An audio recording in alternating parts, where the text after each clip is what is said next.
بسم اللہ الرحمن الرحیم۔ حاضرین، مال و دولت اللہ سبحانہ و تعالیٰ کی دی ہوئی ایک ایسی نعمت ہے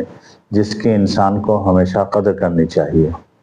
اور یہ جاننا چاہیے کہ اللہ سبحانہ و تعالیٰ نے اگر اس نعمت سے ہم کو نواز دیا ہے تو اس میں ان غریبوں اور محتاجوں کا بھی حصہ ہے اور حق ہے جو اس کے حصول میں اب تک ناکام ہو گئے ہیں۔ یعنی صرف اپنے عیش و آرام اور آرائش کے لیے ہی انسان مال کمانے کی کوشش نہ کرے، بلکہ اس بات کا بھی اس کو دھیان ہو کہ یہ مال جب میں کماؤں انشاءاللہ العزیز اور اللہ تعالیٰ مجھے اس میں برکت دے اور مجھے اس سے نوازے، تو اس میں ہم خود دل کھول کر غریبوں اور محتاجوں پر خرچ کریں۔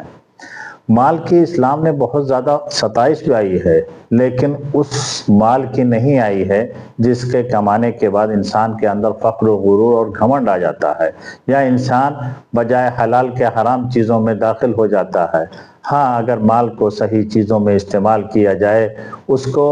ادھر ادھر نہ خرچ کیا جائے، اس کو شیطانی کاموں میں نہ صرف کیا جائے، تو وہ مال واقعی میں اسلام نے اس کی ہمیشہ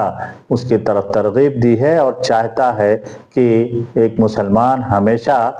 اپنی کمائی خود کھائے، دوسروں کے اوپر وہ بوجھ نہ بنے۔ یہاں تک کہ انبیاء کرام علیہم الصلوات کے بارے میں آتا ہے کہ وہ بھی اپنی کمائی سے کھایا کرتے تھے۔ اللہ کے رسول صلی اللہ علیہ وسلم کہتے ہیں کہ سب سے بہتر کمائی وہ ہے جو انسان اپنی محنت سے کمائے اور کھائے، اور اللہ کے نبی داؤد علیہ السلام اپنی محنت کی کمائی کھایا کرتے تھے۔ یہ بھی کہا اللہ کے رسول صلی اللہ علیہ وسلم نے کہ آدمی